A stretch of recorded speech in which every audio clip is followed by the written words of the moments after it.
ਸਾਹਿਬ ਜੀ।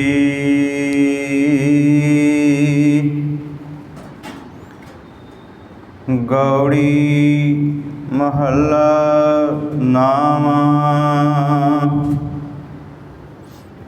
ਸਾਧੂ ਗੋਬਿੰਦ ਕੇ ਗੁਣ ਗਾਵੋ,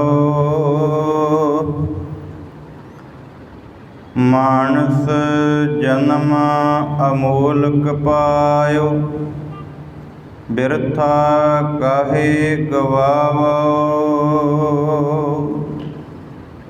ਰਹਾਉ ਪਤਿਤ ਪੁਨੀਤ ਦੀਨ ਬੰਦ ਹਰ, ਸਰਨ ਤਾਹੇ ਤੁਮ ਆਵੋ। ਗਜ ਕੋ ਤਰਾਸ ਮਿਟਿਓ ਜਿਹ ਸਿਮਰਤ, ਤੁਮ ਕਾਹੇ ਬਿਸਰਾਵੋ। ਤਜ ਅਭਿਮਾਨ ਮੋਹ ਮਾਇਆ ਪੁਨ, ਭਜਨ ਰਾਮ ਚਿਤ ਲਾਵੋ। ਨਾਨਕ ਕਹਤ ਮੁਕਤ ਪੰਥ ਇਹੋ, ਗੁਰਮੁਖ ਹੋਏ ਤੁਮ ਪਾਵੋ। ਤਜ ਅਭਿਮਾਨ ਮੋਹ ਮਾਇਆ ਪੁਨ, ਭਜਨ ਰਾਮ ਚਿਤ ਲਾਵੋ। ਨਾਨਕ ਕਹਤ ਮੁਕਤ ਪੰਥ ਇਹੋ, ਗੁਰਮੁਖ ਹੋਏ ਤੁਮ ਪਾਵੋ।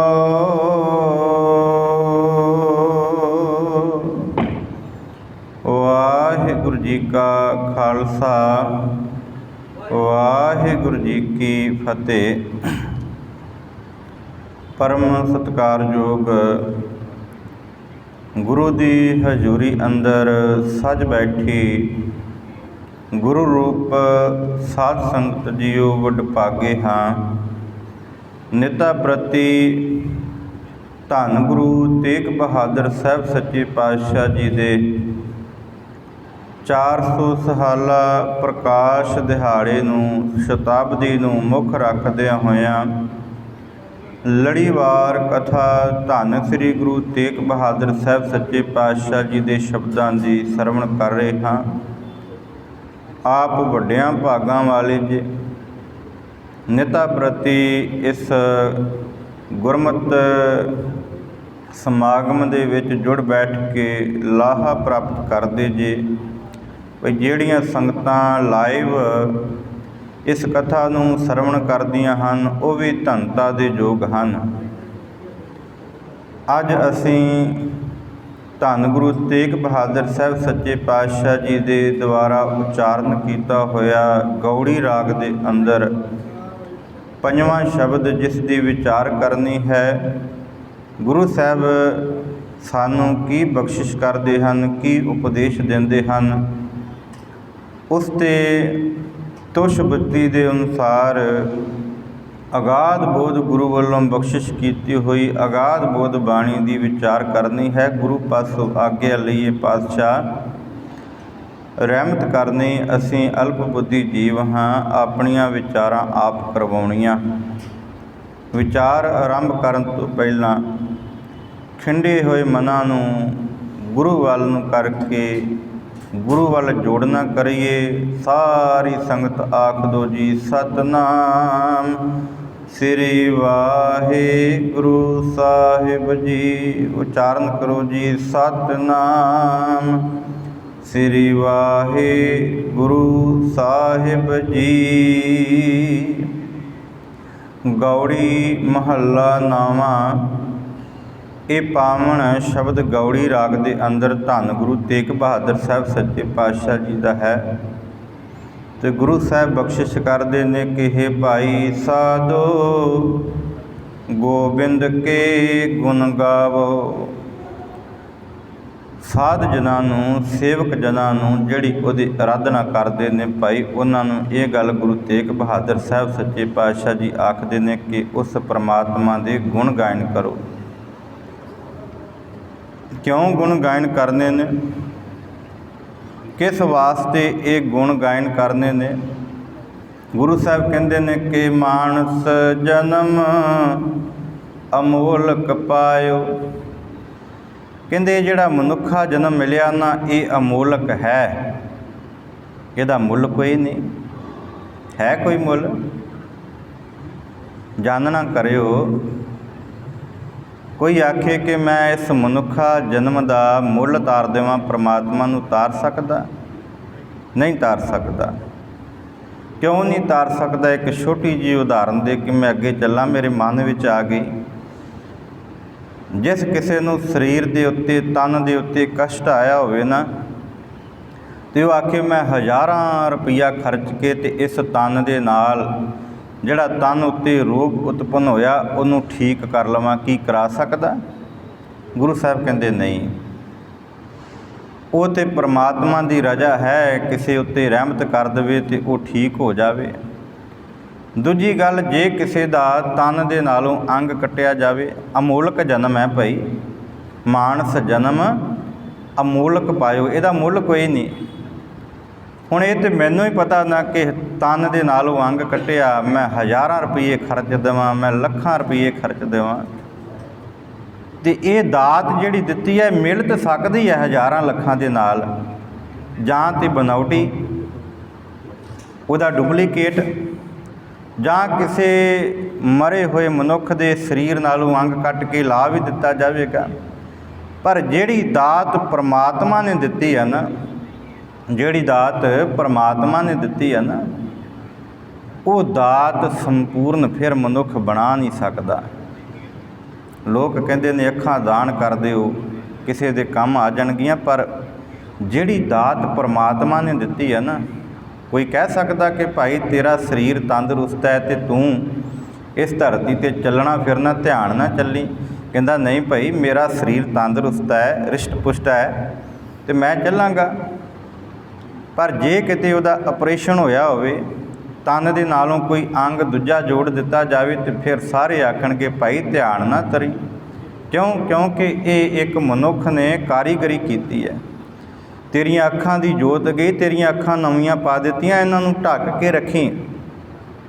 ਤੇਰੇ ਤਨ ਦੇ ਨਾਲੋਂ ਇੱਕ ਵਾਰੀ ਅੰਗ ਕੱਟਿਆ ਗਿਆ, ਇਹਨੂੰ ਦੁਬਾਰਾ ਜੋੜਿਆ ਗਿਆ, ਧਿਆਨ ਦੇ ਨਾਲ ਚੱਲੀ, ਇਹਦੇ ਨਾਲ ਭਾਰਾ ਕੰਮ ਨਹੀਂ ਕਰਨਾ। ਪਰ ਜਿਹੜੀ ਪਰਮਾਤਮਾ ਨੇ ਦਾਤ ਦਿੱਤੀ ਹੈ ਨਾ, ਮਾਨਸ ਜਨਮ ਅਮੋਲਕ ਹੈ, ਜਿਹਦਾ ਕੋਈ ਮੁੱਲ ਨਹੀਂ। ਗੁਰੂ ਸਾਹਿਬ ਕਹਿੰਦੇ ਨੇ ਇਹ ਤੈਨੂੰ ਅਮੋਲਕ ਮਿਲਿਆ। ਜਦੋਂ ਅਸੀਂ ਬਾਣੀ ਪੜ੍ਹਦੇ ਹਾਂ ਨਾ, ਗੁਰੂ ਸਾਹਿਬ ਕਹਿੰਦੇ ਨੇ ਕਿ ਮਾਨਸ ਜਨਮ ਦੁਰਲਭ ਹੈ, ਹੋਏ ਨਾ ਬਾਰੇ ਬਾਰ। ਇਹ ਭਾਈ ਵਾਕਈ ਇਹ ਮਨੁੱਖਾ ਜਨਮ ਜਿਹੜਾ ਬੜਾ ਦੁਰਲਭ ਹੈ, ਬਾਰ-ਬਾਰ ਥੋੜ੍ਹਾ ਮਿਲਦਾ। ਨਿੱਕੀ ਜਿਹੀ ਗਲਤੀ ਕਾਰਨ ਮਨੁੱਖ ਸੰਸਾਰ ਤੋਂ ਅਲਵਿਦਾ ਹੋ ਸਕਦਾ। ਮਾੜੀਆਂ ਜਿਹੀਆਂ ਅੱਖਾਂ ਮੀਟ ਲਏ ਤੇ ਵੱਡਾ ਭਾਣਾ ਵਾਪਰ ਜਾਂਦਾ, ਤੇ ਦੁਬਾਰਾ ਮਿਲ ਸਕਦਾ? ਕੇਵਲ ਰੋਣਾ ਹੈ। ਮਨੁੱਖ ਰੋ ਸਕਦਾ ਕਿ ਮੇਰੇ ਨਾਲ ਇਹ ਭਾਣਾ ਕੀ ਵਾਪਰਿਆ, ਪਰ ਉਹਨੂੰ ਵਸਤ ਬਰਾਬਰ ਜਿਹੜੀ ਉਹ ਮਿਲਦੀ ਨਹੀਂ। ਜਿਹੜੀ ਪਰਮਾਤਮਾ ਨੇ ਇੱਕ ਵਾਰੀ ਮਾਂ ਦੇ ਗਰਭ ਵਿੱਚੋਂ ਤੈਨੂੰ ਪੈਦਾ ਕੀਤਾ ਨਾ, ਉਸ ਤੋਂ ਬਾਅਦ ਤੂੰ ਚਾਹੇ ਕਿੰਨਾ ਮਰਜ਼ੀ ਜ਼ੋਰ ਲਾ ਲੈ, ਜਿੰਨੀ ਮਰਜ਼ੀ ਤਾਕਤ, ਜਿੰਨਾ ਮਰਜ਼ੀ ਪੈਸਾ ਲਾ ਲੈ, ਪਰ ਜਿਹੜੀ ਇੱਕ ਵਾਰੀ ਦਾਤ ਪਰਮਾਤਮਾ ਨੇ ਦਿੱਤੀ ਉਹ ਦੁਬਾਰਾ ਨਹੀਂ ਮਿਲਣੀ। ਤੇ ਗੁਰੂ ਸਾਹਿਬ ਕਹਿੰਦੇ ਨੇ ਕਿ ਹੇ ਭਾਈ, ਇਹ ਮਨੁੱਖਾ ਜਨਮ ਅਮੋਲਕ ਹੈ ਤੇ ਨਾ ਹੀ ਇਹ ਮੁੱਲ ਮਿਲ ਸਕਦਾ। ਮਾਨਸ ਜਨਮ ਅਮੋਲਕ ਪਾਇਓ। ਕਹਿੰਦੇ ਤੈਨੂੰ ਮਨੁੱਖਾ ਜਨਮ ਜਿਹੜਾ ਅਮੋਲਕ ਹੈ, ਜਿਹਦਾ ਮੁੱਲ ਕੋਈ ਨਹੀਂ, ਇਹ ਤੈਨੂੰ ਪ੍ਰਾਪਤ ਹੋਇਆ ਤੇ ਤੂੰ ਇਸ ਸੰਸਾਰ ਦੇ ਉੱਤੇ ਬਿਰਥਾ ਕਾਹੇ ਗਵਾਓ। ਕਹਿੰਦੇ ਕਿਉਂ ਇਹਨੂੰ ਵਿਅਰਥ ਗਵਾ ਰਹੇ ਹੋ? ਕਿਸ ਵਾਸਤੇ? ਗੁਰੂ ਤੇਗ ਬਹਾਦਰ ਸਾਹਿਬ ਸੱਚੇ ਪਾਤਸ਼ਾਹ ਜੀ ਨੇ ਆਖਿਆ ਸਾਧੂ ਗੋਬਿੰਦ ਕੇ ਗੁਣ ਗਾਵੋ। ਤੇ ਦੂਜੀ ਗੱਲ ਕਹੀ ਕਿ ਬਿਰਥਾ ਕਾਹੇ ਗਵਾਵੋ। ਕਹਿੰਦੇ ਕਿਉਂ ਬਿਰਥਾ ਗਵਾਉਂਦਾ ਪਿਆ? ਤੂੰ ਪਰਮਾਤਮਾ ਦਾ ਨਾਮ ਨਹੀਂ ਜਪਿਆ। ਕਿਉਂ? ਕਿਉਂਕਿ ਭਈ ਪ੍ਰਾਪਤ ਮਾਨੁਖ ਦੇਹੁਰੀਆ।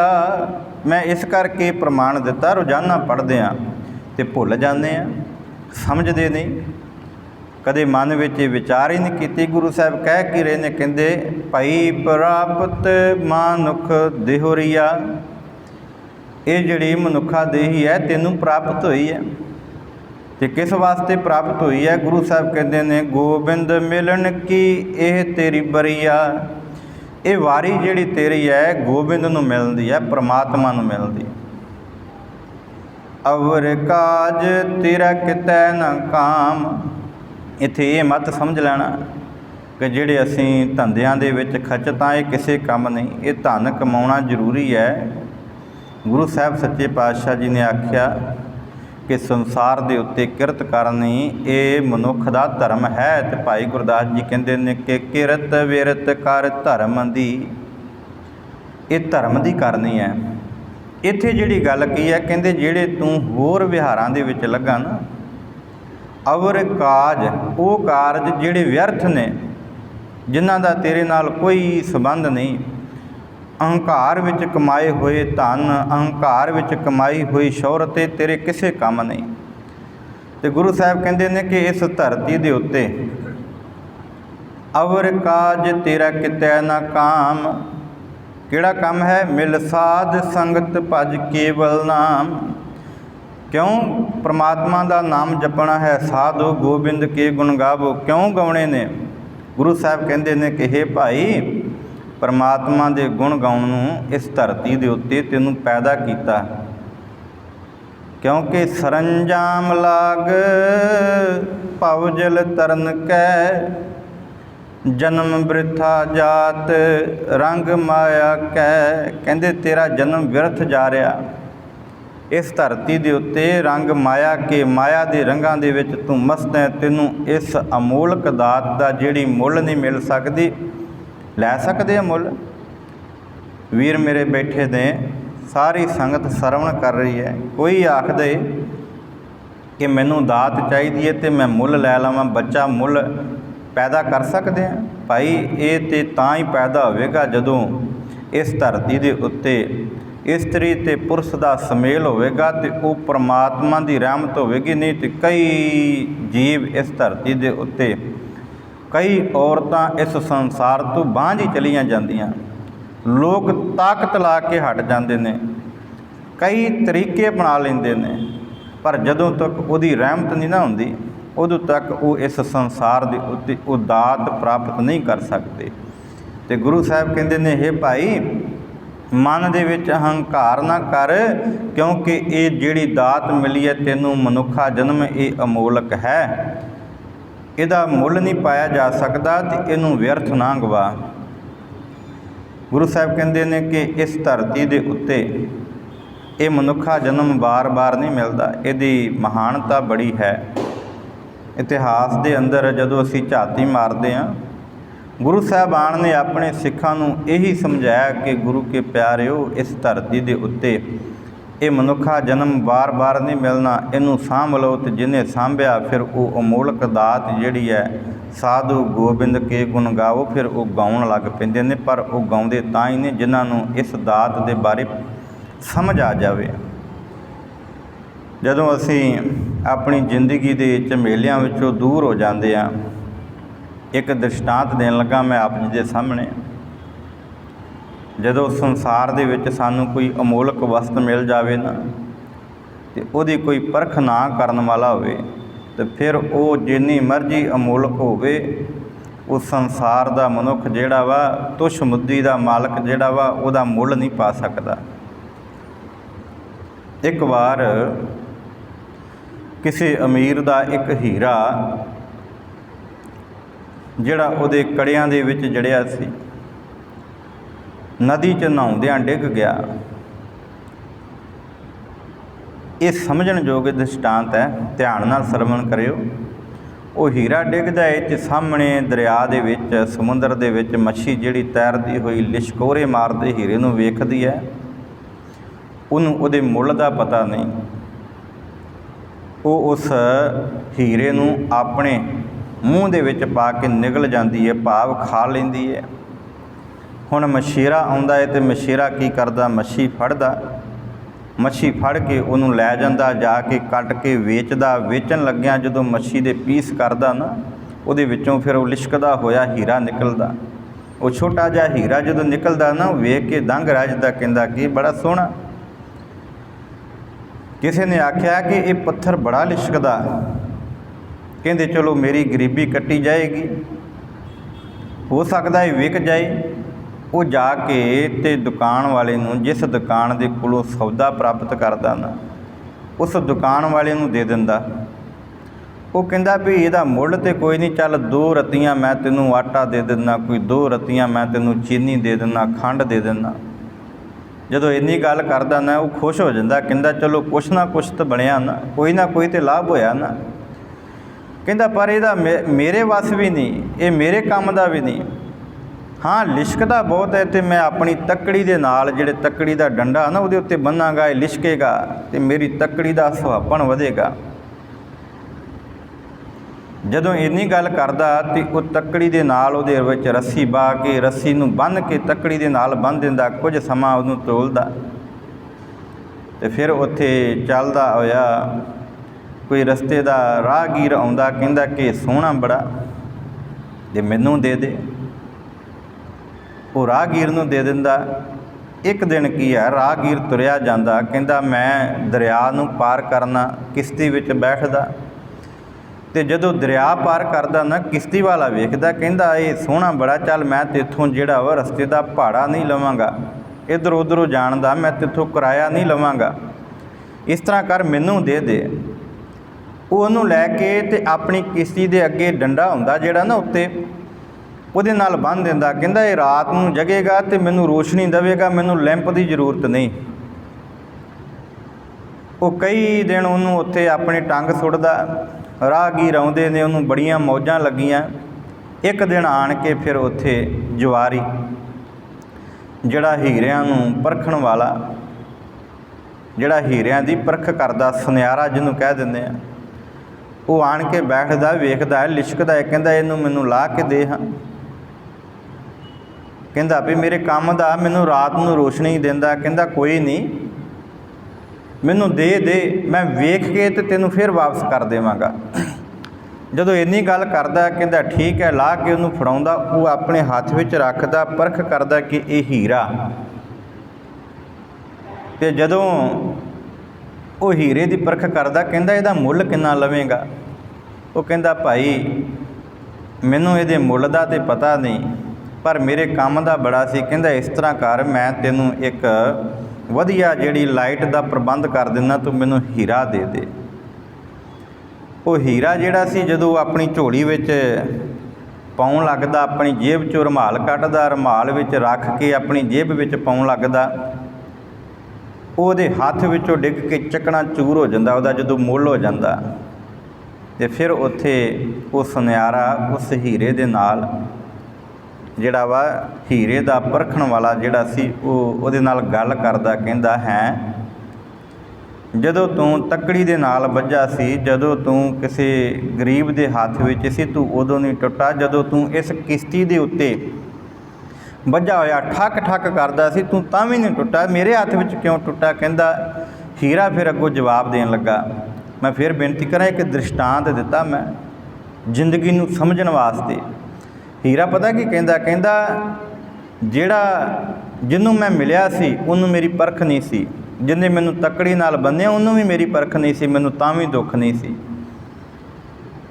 ਦੂਰੋਂ ਦੂਰੋਂ ਚੱਲ ਕੇ ਮੈਂ ਆਇਆ, ਮੈਨੂੰ ਉਹਨਾਂ 'ਤੇ ਕੋਈ ਗਿਲਾ ਨਹੀਂ, ਕਿਉਂਕਿ ਉਹਨਾਂ ਨੂੰ ਇਸ ਹੀਰੇ ਨੇ ਮੇਰੇ ਰੂਪ ਬਾਰੇ ਕੇਵਲ ਉਹਨਾਂ ਨੂੰ ਗਿਆਨ ਸੀ, ਇੱਕ ਸੋਹਣਾ ਬੜਾ ਏ, ਪਰ ਉਹਨਾਂ ਨੂੰ ਇਹਦੀ ਪਰਖ ਨਹੀਂ ਸੀ। ਤੈਨੂੰ ਪਰਖ ਸੀ, ਤੂੰ ਮੇਰਾ ਕੌਡੀ ਮੁੱਲ ਪਾਇਆ।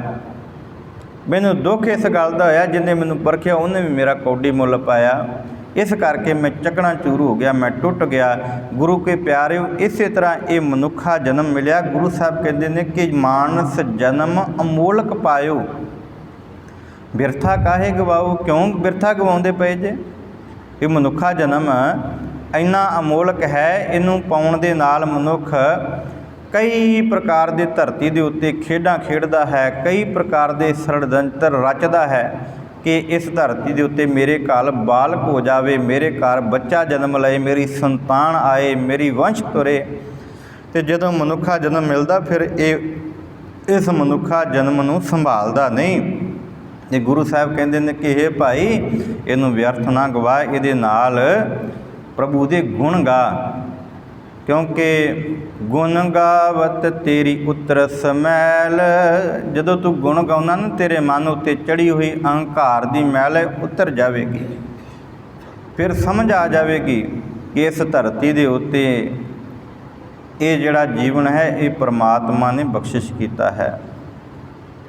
तो ये नाल भाई गुरदास जी कहते ने मानस जन्म पाए चरण शरण गुर। कहते ये मनुखा जन्म प्राप्त करके ना तो शरण किहदी रहनी है, चरण किहदे पकड़ने ने, गुरु दे। मानस जन्म पाए चरण शरण गुर। इस धरती के उत्ते मनुखा जन्म प्राप्त करके तो चरण ते शरण जिहड़े पकड़ने ने, शरण लैनी है गुरु की लै, क्योंकि ये मोलक दात दोबारा नहीं मिलनी। ये सतगुरु जी अगे बख्शिश करते हैं, पतित पुनीत दीन बंद हर शरण ताहे तुम आवो। कहते मनुखा जन्म प्राप्त करके ना तू परमात्मा की शरण विच आ। क्यों आ? गुरु साहब कहते हैं पतित पुनीत। पतित कहते हैं जिहड़ा इस धरती के उत्ते डिग्या होया आचरण के पक्षों। कल भी विचार की सी, मनुख का आचरण उहदे तन के कपड़ियां तो नहीं वेख्या जाता। जदों जीवन जिउंदा ना मनुख की रफ्तार, दस्तार ते गुफ्तार, ये तीन चीज़ां चुकियां जांदियां जिंदगी के अंदर। सत्कारयोग वीर जी बैठे ने, प्रबंधक जन बैठे ने, सियाणे बजुर्ग बैठे ने।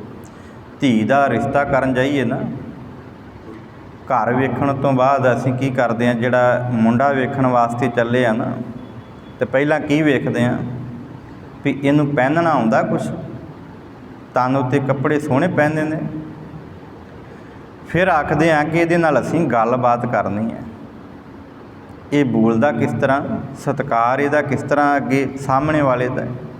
गुरु साहब कहते ने कि असीं ये सब कुछ वेख लैंदे आ। फिर की करते हैं, फिर उन्होंने अपने नाल तोर के भी जिहड़ा विचोला हुंदा ना, कहंदा कि आ भाई थोड़ा जिहा आपां बाहर घूम के आउंदे आ। फिर जिहड़ी लड़की दा कोई भरा गया हुंदा, पिता गया हुंदा, कोई नाल साक संबंधी गया हुंदा, फिर मुंडे नूं तोर के वहिंदे ने। जिंदगी दे विच बड़ी परख करते हैं कि इस धरती के उत्ते असीं अपनी धी का रिश्ता करना तो मुंडा चंगा होवे। गुरु साहब कहते हैं कि भाई मनुख की परख तो बड़ी कीती है, पर अपने जीवन की परख नहीं कीती। पतित पुनीत जिहड़ा अपवित्र है, अहंकार विच मोह दे विच सड़िया होया। मैं फिर बेनती करा, कदे भी जिंदगी दे विच तन दे उत्ते कपड़े वेख के किसी नूं पछाणो ना कि यह मनुख संत है। गुरु साहब ने तन उत्ते ते कपड़े वेखे पर मन भी फरोलिया। जिथे गुरु नानक साहब सच्चे पातशाह जी ने उदासियां कीतियां, उत्थे धन गुरु तेग बहादुर साहब सच्चे पातशाह भी उधार करन वास्ते थां थां दे उत्ते वख-वख थावां दे धर्म स्थानां ते जाके प्रचार किया। ते सामने बैठे हुए जिहड़े साध जन सन ना, इत्थे भी हुण शब्द यही आया, साधु। ये साधना करने वाले मनुखो, तुहाडे तन दे उत्ते कपड़ा तो बड़ा सुंदर है, तुहाडे तन दे उत्ते जिहड़ा कपड़ा पहनिया होया ये बड़ा सोहना है। ये तुहाडी पहचान है कि तुसी साधना करने वाले जे, तुसी जोग मत दे जोगी जे, तुसी सिद्ध जे, पुगे हुए पुरुष जे। तुहाडे तन उत्ते कपड़े ये दस रहे ने लोग, ये भरम विच पए हुए ने, पर तुहाडे मन दे अंदर जिहड़ी साधना करने वाली शक्ति सी वो खत्म हो गई। केवल तुसी पहरावा धारण किया, जिंदगी नूं संसार दे मोह माया तो दूर करने वास्ते घर बार छड्ड दिता। गुरु के प्यारिओ, तुहाडे अंदर यही अहंकार प्रबल हो गया कि असीं सब तो उच्ची बंदगी करने वाले हाँ, पर असल विच ये तुहाडा वहम है। जे तुसीं आखो कि असीं साधना करके मनुखता दा उद्धार कर सकदे हां, तुहाडा वहम है। इस धरती दे उत्ते ते केवल एक वो परमात्मा ही है जिहड़ा लोकां नूं पतित जिहड़े डिगे होए विकारी मनुखां नूं भी पुनीत करन दे समर्था है। कल्ला आप ही नहीं, दीन बंद जिहड़े तुहाडे रिश्तेदार ने ना, तुहाडे बंधप, उन्हां नूं भी वो इस धरती दे उत्ते जिहड़ा वा उन्हां नूं भी पुनीत भाव पवित्र करन दी समर्था रखदा है। इस करके हे भाई ਉਹਦੀ शरण ਵਿੱਚ आ जावो, शरण ताहे तुम आवो। ਉਹਦੀ शरण, ਉਹਦਾ ਊਟ, ਉਹਦਾ ਆਸਰਾ ਲੈ ਲਵੋ। ਤੇ ਨਾਲ ਹੀ ਗੁਰੂ ਸਾਹਿਬ ਕਹਿੰਦੇ ਨੇ, ਗੱਜ ਕੋ ਤਰਾਸ ਮਿਟਿਓ ਜੇ ਸਿਮਰਤ ਤੁਮ ਕਾਹੇ ਬਿਸਰਾਵੋ। ਹੁਣ ਇੱਥੇ ਹਾਥੀ ਦੀ ਜਿਹੜੀ ਉਦਾਹਰਨ ਦਿੱਤੀ ਹੈ, ਪਹਿਲੀ ਗੱਲ ਕੀਤੀ ਕਿ ਉਹ ਪਤਿਤਾਂ ਨੂੰ ਪਵਿੱਤਰ ਕਰਨ ਵਾਲਾ ਹੈ। ਕਹਿੰਦੇ ਕਿਸ ਤਰ੍ਹਾਂ ਇਹ ਡਰ ਦੂਰ ਹੋਵੇਗਾ? ਕਹਿੰਦੇ ਜਿਸ ਤਰ੍ਹਾਂ ਇੱਕ ਹਾਥੀ ਗੱਜ ਕੋ ਤਰਾਸ। ਇਹ ਭਾਗਵਤ ਦੇ ਵਿੱਚ ਇੱਕ ਕਥਾ ਹੈ, ਤੁਸੀਂ ਸਰਵਣ ਕੀਤੀ ਹੋਵੇਗੀ, ਪਰ ਇੱਥੇ ਇਹ ਜ਼ਰੂਰ ਕਿਉਂਕਿ ਧੰਨ ਗੁਰੂ ਤੇਗ ਬਹਾਦਰ ਸਾਹਿਬ ਸੱਚੇ ਪਾਤਸ਼ਾਹ ਜੀ ਨੇ ਜ਼ਿਕਰ ਕੀਤਾ। ਭਾਗਵਤ ਦੇ ਵਿੱਚ ਇੱਕ ਕਥਾ ਹੈ ਕਿ ਇੱਕ ਗਜਰਾਜ ਹੋਇਆ ਜਿਹੜਾ ਗੰਧਰਵ ਸੀ। ਉਹਦੇ ਅਹੰਕਾਰ ਕਰਕੇ ਉਹਨੂੰ ਹਾਥੀ ਦੀ ਜੂਨ ਮਿਲੀ। ਬੜਾ ਪਾਪੀ ਸੀ ਹਾਥੀ ਜਿਹੜਾ, ਉਹ ਕਾਮ ਵਾਸ਼ਨਾ ਵਿੱਚ ਬੜਾ ਫਸਦਾ। ਜਦੋਂ ਇਹਨੂੰ ਫੜਨਾ ਹੋਵੇ ਨਾ ਹਾਥੀ ਨੂੰ, ਜੰਗਲ ਦੇ ਵਿੱਚ ਟੋਆ ਪੁੱਟ ਕੇ ਇੱਕ ਕਾਲ ਬੂਤ ਕੀ ਹਸਤਨੀ ਮਨ ਬੌਰਾ ਰੇ, ਇੱਕ ਕਾਲ ਭਾਵ ਕਾਗਜ਼ ਦੀ ਹਾਥਣੀ ਬਣਾਈ ਜਾਂਦੀ ਹੈ, ਉਹਦੇ ਉੱਤੇ ਉਹ ਰੰਗ ਚਾੜਿਆ ਜਾਂਦਾ। ਉਹ ਸਾਰਾ ਕੁਝ ਉਹਨੂੰ ਤਿਆਰ ਕਰਕੇ ਫਿਰ ਉਸ ਟੋਏ ਦੇ ਉੱਤੇ ਜਾਲ ਵਿਛਾਇਆ ਜਾਂਦਾ, ਉਹਦੇ ਉੱਤੇ ਫਿਰ ਲੱਕੜਾਂ ਰੱਖੀਆਂ ਜਾਂਦੀਆਂ ਅਤੇ ਉਹਦੇ ਉੱਤੇ ਉਹ ਹਥਣੀ ਨੂੰ ਰੱਖਿਆ ਜਾਂਦਾ। ਹਾਥੀ ਕਾਮਵਸ ਹੋਇਆ ਉਹਦੇ ਵੱਲ ਨੂੰ ਦੌੜਾ ਆਉਂਦਾ, ਅਤੇ ਜਦੋਂ ਫਿਰ ਉਹ ਆਉਂਦਾ ਉਹਦੇ ਲਾਗੇ ਟੋਏ ਦੇ ਵਿੱਚ ਜਾ ਕੇ ਡਿੱਗ ਜਾਂਦਾ ਅਤੇ ਉਹਨੂੰ ਫਿਰ ਫੜ ਕੇ ਉਹਦੇ ਕੋਲੋਂ ਕੰਮ ਕਰਾਇਆ ਜਾਂਦਾ। ਇਹ ਬੜਾ ਕਾਮਵਸ ਹੈ, ਗੰਧਰਵ ਹੋਇਆ ਹੈ ਅਤੇ ਇਹ ਬੜਾ ਕਾਮੀ ਸੀ। ਪਰਮਾਤਮਾ ਨੇ ਇਹਨੂੰ ਸ਼ਰਾਪ ਦੇ ਕੇ ਅਤੇ ਹਾਥੀ ਦੀ ਜੂਨੇ ਪਾਇਆ ਸੀ। ਹੁਣ ਇਹ ਕਾਮ ਵਾਸ਼ਨਾ ਭੋਗਦਾ ਹੋਇਆ ਹਾਥੀ ਜਦੋਂ ਨਦੀ ਦੇ ਕਿਨਾਰੇ 'ਤੇ ਜਾਂਦਾ, ਪਾਣੀ ਦੀ ਸੁੰਡ ਭਰਦਾ ਪੀਂਦਾ ਹੈ ਅਤੇ ਉਸ ਸਮੇਂ ਇੱਕ ਤੰਦੂਆ ਆਉਂਦਾ ਹੈ, ਉਹ ਫਿਰ ਇਹਦੀਆਂ ਲੱਤਾਂ ਨੂੰ ਜਕੜਦਾ ਹੈ। ਕਿਉਂਕਿ ਇਹਦਾ ਉਧਾਰ ਹੋਣਾ, ਗੁਰੂ ਸਾਹਿਬ ਕਹਿੰਦੇ ਨੇ ਕਿ ਗੱਜ ਕੋ ਤਰਾਸ ਮਿਟਿਓ ਜੇ ਸਿਮਰਤ। ਹੁਣ ਹੈ ਭਗਤ ਸੀ ਪਰ ਕਾਮਨਾ ਵਾਸ ਕਰਦਾ ਰਿਹਾ, ਪਰਮਾਤਮਾ ਨੇ ਇਹਨੂੰ ਹਾਥੀ ਦੀ ਜੂਨ ਵਿੱਚ ਪਾ ਦਿੱਤਾ। ਹੁਣ ਤੰਦੂਏ ਨੇ ਆ ਕੇ ਇਹਦੀਆਂ ਲੱਤਾਂ ਪਕੜ ਲਈਆਂ, ਆਪਣੇ ਜਾਲ, ਇਹਦੀਆਂ ਜਿਹੜੀਆਂ ਲੱਤਾਂ ਨੇ ਨਾ ਬੜੀਆਂ ਮਜ਼ਬੂਤ ਨੇ ਤੰਦੂਏ ਦੀਆਂ। ਇਹ ਹਾਥੀ ਨੂੰ ਪਕੜ ਲੈਂਦਾ ਹੈ ਅਤੇ ਧੂੰਦਾ ਆਪਣੇ ਵੱਲ ਨੂੰ, ਪਾਣੀ ਦੇ ਵਿੱਚ ਤੁਰਿਆ ਜਾਂਦਾ। ਜਦੋਂ ਸੁੰਡ ਥੋੜ੍ਹੀ ਜਿਹੀ ਰਹਿ ਜਾਂਦੀ ਨਾ ਉੱਪਰ ਸਾਹ ਲੈਣ ਵਾਸਤੇ, ਤਾਂ ਫਿਰ ਇਹ ਹਾਥੀ ਦੀ ਜੂਨ ਵਿੱਚ ਗੁਰੂ ਤੇਗ ਬਹਾਦਰ ਸਾਹਿਬ ਸੱਚੇ ਪਾਤਸ਼ਾਹ ਜੀ ਕਹਿੰਦੇ ਜੇ ਸਿਮਰਤ, ਇੱਕ ਖਿੰਨ ਵਿੱਚ ਇਹਨੇ ਪ੍ਰਮਾਤਮਾ ਨੂੰ ਯਾਦ ਕੀਤਾ। ਸਾਖੀਕਾਰਾਂ ਨੇ ਇਹ ਵੀ ਲਿਖਿਆ ਕਿ ਇਹਨੇ ਉਸ ਨਦੀ ਦੇ ਵਿੱਚੋਂ ਕੰਬਲ ਫੁੱਲ ਦੇ ਨਾਲ ਜਿਹੜਾ ਪ੍ਰਮਾਤਮਾ ਨੂੰ ਕੰਬਲ ਫੁੱਲ ਸੁੱਟ ਕੇ ਸਿਮਰਨ ਕੀਤਾ ਕਿ ਹੇ ਪ੍ਰਮਾਤਮਾ ਅੱਜ ਬਚਾ ਲੈ। ਅਤੇ ਗੁਰੂ ਸਾਹਿਬ ਕਹਿੰਦੇ ਨੇ ਫਿਰ ਉਹਦੀ ਉੱਥੇ ਖਲਾਸੀ ਹੋਈ ਉਸ ਹਾਥੀ ਦੀ। ਉੱਥੇ ਸੁਦਰਸ਼ਨ ਚੱਕਰ ਆਇਆ ਰੱਬ ਵੱਲੋਂ, ਪਰਮਾਤਮਾ ਵੱਲੋਂ, ਅਤੇ ਉਸ ਤੰਦੂਏ ਦੀਆਂ ਤਾਰਾਂ ਕੱਟ ਦਿੱਤੀਆਂ। ਇਹ ਹਾਥੀ ਉਸ ਨਦੀ ਤੋਂ ਬਾਹਰ ਆ ਗਿਆ ਅਤੇ ਗੁਰੂ ਤੇਗ ਬਹਾਦਰ ਸਾਹਿਬ ਸੱਚੇ ਪਾਤਸ਼ਾਹ ਜੀ ਇਸ ਭਾਗਵਤ ਦੀ ਕਥਾ ਦੇ ਵਿੱਚੋਂ ਉਦਾਹਰਨ ਦੇ ਕੇ ਇਹ ਗੱਲ ਆਖਦੇ ਨੇ ਕਿ ਗੱਜ ਕੋ ਤਰਾਸ ਮਿਟਿਓ ਜਿਹ ਸਿਮਰਤ। ਕਿਹਨੂੰ? ਪਰਮਾਤਮਾ ਨੂੰ। ਤੁਮ ਕਾਹੇ ਬਿਸਰਾਵੋ, ਤੂੰ ਕਿਉਂ ਚਿੰਤਾ ਕਰਦਾ ਹੈ ਅਤੇ ਕਿਉਂ ਉਹਨੂੰ ਵਿਸਾਰ ਛੱਡਿਆ ਈ? ਉਹ ਤਾਂ ਇਸ ਧਰਤੀ ਦੇ ਉੱਤੇ ਪੈਦਾ ਕੀਤੇ ਹੋਏ ਜੀਵਾਂ ਵਿੱਚੋਂ ਹਾਥੀ ਦੀ ਜਿਹੜੀ ਉਹ ਵੀ ਬੰਦ ਖਲਾਸੀ ਕਰਾ ਦਿੰਦਾ। ਤੂੰ ਤਾਂ ਫਿਰ ਇਸ ਜ਼ੁਬਾਨ ਦੇ ਨਾਲ ਉਹਦੀ ਉਸਤਤ ਕਰ ਸਕਦਾ, ਕੰਨਾਂ ਦੇ ਨਾਲ ਉਹਦੀ ਉਸਤਤ ਨੂੰ ਸੁਣ ਸਕਦਾ, ਅੱਖਾਂ ਦੇ ਨਾਲ ਉਸ ਪਰਮਾਤਮਾ ਦੇ ਪੈਦਾ ਕੀਤੇ ਹੋਏ ਜੀਵਾਂ ਵਿੱਚੋਂ ਉਹਨੂੰ ਵੇਖ ਸਕਦਾ। ਕਿਉਂ ਇਸ ਧਰਤੀ ਦੇ ਉੱਤੇ ਇਹ ਪਖੰਡ ਰਚਿਆ ਈ? ਕਿਉਂ ਉਹਨੂੰ ਵਿਸਾਰ ਛੱਡਿਆ ਈ? ਅਤੇ ਗੁਰੂ ਸਾਹਿਬ ਕਹਿੰਦੇ ਨੇ ਤਜ ਅਭਿਮਾਨ ਮੋਹ ਮਾਇਆ ਫੁਨ ਭਜਨ ਰਾਮ ਚਿਤ ਲਾਵੋ। ਕਹਿੰਦੇ हे ਭਾਈ, ਇੱਥੇ ਆਪਣਾ ਅਭਿਮਾਨ ਜਿਹੜਾ ਉਹਨੂੰ ਤਜ ਦੇ, ਛੱਡ ਦੇ। ਮਾਇਆ ਦਾ ਮੋਹ ਜਿਹੜਾ ਉਹਨੂੰ ਛੱਡ ਦੇ। ਕੀ ਕਰਨਾ ਹੈ? ਭਜਨ ਰਾਮ ਚਿਤ ਲਾਵੋ। ਆਪਣਾ ਜਿਹੜਾ ਚਿੱਤ ਹੈ ਉਹਦੀ ਬੰਦਗੀ ਵਿੱਚ ਲਾ। ਨਾਨਕ ਕਹਿਤ ਮੁਕਤ ਪੰਥ ਇਹੋ, ਗੁਰਮੁਖ ਹੋਏ ਤੁਮ ਪਾਵੋ। ਤੇ ਕਹਿੰਦੇ हे ਭਾਈ, ਇਸ ਸੰਸਾਰ ਦੇ ਉੱਤੇ ਜਿਹੜਾ ਮੁਕਤ ਪੰਥ ਹੈ ਨਾ, ਮੁਕਤੀ ਦੇਣ ਵਾਲਾ, ਮੁਕਤੀ ਦਾ ਰਾਹ, ਉਹ ਕੀ ਹੈ? ਪਰਮਾਤਮਾ ਦਾ ਨਾਮ। ਤੇ ਗੁਰਮੁਖ ਹੋਏ ਤੁਮ ਪਾਵੋ। ਕਿੱਦਾਂ ਪਾ ਸਕਦਾ ਹੈ? ਗੁਰੂ ਵੱਲ ਨੂੰ ਮੁੱਖ ਕਰਕੇ। ਗੁਰਮੁਖ, ਗੁਰੂ ਵੱਲ ਨੂੰ ਮੁੱਖ ਕਰਕੇ ਜਿਹੜਾ ਵਾ ਉਹ ਤੂੰ ਪ੍ਰਾਪਤ ਕਰ ਸਕਦਾ ਹੈ। ਸੋ ਸਤਿਗੁਰੂ ਨੇ ਅੱਜ ਦੇ ਇਸ ਸ਼ਬਦ ਦੇ ਵਿੱਚ ਸਾਨੂੰ ਇਹ ਬਖਸ਼ਿਸ਼ ਕੀਤੀ ਹੈ। ਸਮੇਂ ਦੀ ਸਮਾਪਤੀ ਹੈ। ਗੁਰੂ ਸਾਹਿਬ ਰਹਿਮਤ ਕਰਨ।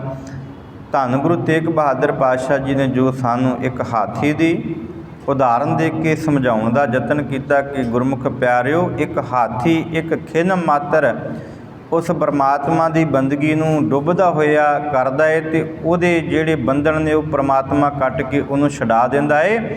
ਇਹ ਭਾਈ, ਤੇਰੇ ਉੱਤੇ 5 ਵਿਕਾਰ ਹਾਵੀ ਨੇ, ਉਹਨਾਂ ਤੇਰੇ ਤਨ ਨੂੰ ਜਕੜਿਆ ਹੋਇਆ। ਉਹਦਾ ਇੱਕ ਨਿਮਖ, ਇੱਕ ਖਿਨ ਵਿੱਚ ਵੀ ਤੂੰ ਪਰਮਾਤਮਾ ਦਾ ਨਾਮ ਜਪੇਂਗਾ ਤੇ ਤੇਰੇ ਵੀ ਬੰਧਨ ਦੂਰ ਹੋ ਜਾਣਗੇ। ਤੇ ਸਦਾ ਤੂੰ ਉਹਦਾ ਨਾਮ ਜਪਿਆ ਕਰ, ਸਤਿਨਾਮ ਸ੍ਰੀ ਵਾਹਿਗੁਰੂ। ਸੋ ਇੰਨੀਆਂ ਕੁ ਬੇਨਤੀਆਂ ਪ੍ਰਵਾਨ ਕਰਨੀਆਂ। ਗੁਰੂ ਸਾਹਿਬ ਰਹਿਮਤ ਕਰਨ। ਇਹ ਵੱਡਾ ਉਪਰਾਲਾ ਕੀਤਾ ਗਿਆ ਆਪ ਸਭ ਸੰਗਤਾਂ ਦੇ ਸਹਿਯੋਗ ਨਾਲ ਪ੍ਰਬੰਧਕ ਕਮੇਟੀ ਵੱਲੋਂ, ਗੁਰੂ ਗੋਬਿੰਦ ਸਿੰਘ ਜੀ ਵੈਲਫੇਅਰ ਟਰਸਟ ਵੱਲੋਂ, ਸਾਰੇ ਬੜੌਦੇ ਦੀਆਂ ਸੰਗਤਾਂ, ਪ੍ਰਬੰਧਕ ਕਮੇਟੀਆਂ ਵੱਲੋਂ ਵੱਡਾ ਉਪਰਾਲਾ ਹੋ ਰਿਹਾ। ਇਹ ਲਾਈਵ ਕਥਾ ਧੰਨ ਗੁਰੂ ਤੇਗ ਬਹਾਦਰ ਸਾਹਿਬ ਸੱਚੇ ਪਾਤਸ਼ਾਹ ਜੀ ਦੇ ਪ੍ਰਕਾਸ਼ ਪੁਰਬ ਨੂੰ, ਸ਼ਤਾਬਦੀ ਨੂੰ ਮੁੱਖ ਰੱਖਦਿਆਂ ਆਰੰਭਿਆ ਗਈ ਹੈ। ਜਿੱਥੇ ਇਹ ਕਥਾ ਚੱਲ ਰਹੀ ਹੈ ਉੱਥੇ ਨਾਨਕਵਾੜੀ ਗੁਰਦੁਆਰਾ ਸਾਹਿਬ ਇਤਿਹਾਸਕ ਸਥਾਨ 'ਤੇ ਵੀ 31 ਤਰੀਕ ਨੂੰ ਸ਼ਾਮ ਦੇ ਦੀਵਾਨਾਂ ਵਿੱਚ 7 ਤੋਂ 7:40 ਦੇ ਕਰੀਬ ਆਰੰਭ ਹੋਵੇਗੀ। ਪੌਣਾ ਘੰਟਾ ਕਥਾ ਚੱਲਿਆ ਕਰੇਗੀ। ਗੁਰੂ ਨਾਨਕ ਸਾਹਿਬ ਸੱਚੇ ਪਾਤਸ਼ਾਹ ਜੀ ਦੇ ਜੀਵਨ ਉੱਤੇ ਬੜਾ ਵੱਡਾ ਉਪਰਾਲਾ ਹੈ। ਗੁਰੂ ਸਾਹਿਬ ਰਹਿਮਤ ਕਰਨ, ਆਪ ਸਭ ਸੰਗਤਾਂ ਨੂੰ ਬਲ ਅਤੇ ਉਦਮ ਬਖਸ਼ਣ। ਸਮੂਹ ਪ੍ਰਬੰਧਕ ਕਮੇਟੀਆਂ ਨੂੰ ਬਲ ਅਤੇ ਉਦਮ, ਆਪਸੀ ਪ੍ਰੇਮ, ਪਿਆਰ, ਇਤਫਾਕ ਬਖਸ਼ਣ, ਤਾਂ ਕਿ ਇਹ ਵੱਡੇ ਵੱਡੇ ਜਿਹੜੇ ਉਪਰਾਲੇ ਨੇ ਗੁਰੂ ਸਾਹਿਬ ਦੀ ਰਹਿਮਤ ਸਦਕਾ ਇਹ ਸੰਪੰਨ ਹੋਣ। ਸੋ ਇੰਨੀਆਂ ਕੁ ਬੇਨਤੀਆਂ ਪ੍ਰਵਾਨ ਕਰਨੀਆਂ। ਆਪ ਸਭ ਸੰਗਤਾਂ ਨੇ ਸਹਿਯੋਗ ਦੇ ਕੇ ਰੋਜ਼ਾਨਾ ਨਿਤਾ ਪ੍ਰਤੀ ਲਾਈਵ ਵੀ ਤੇ ਹੋ ਸਕੇ ਗੁਰੂ ਦਰਬਾਰ ਵਿੱਚ ਵੀ ਹਾਜ਼ਰੀ ਲਵਾ ਕੇ ਆਪਣਾ ਜੀਵਨ ਸਫਲ ਕਰਨਾ। ਆਓ ਅੰਤ ਫਤਿਹ ਬੁਲਾਈਏ ਜੀ। ਵਾਹਿਗੁਰੂ ਜੀ ਕਾ ਖਾਲਸਾ, ਵਾਹਿਗੁਰੂ ਜੀ ਕੀ ਫਤਿਹ।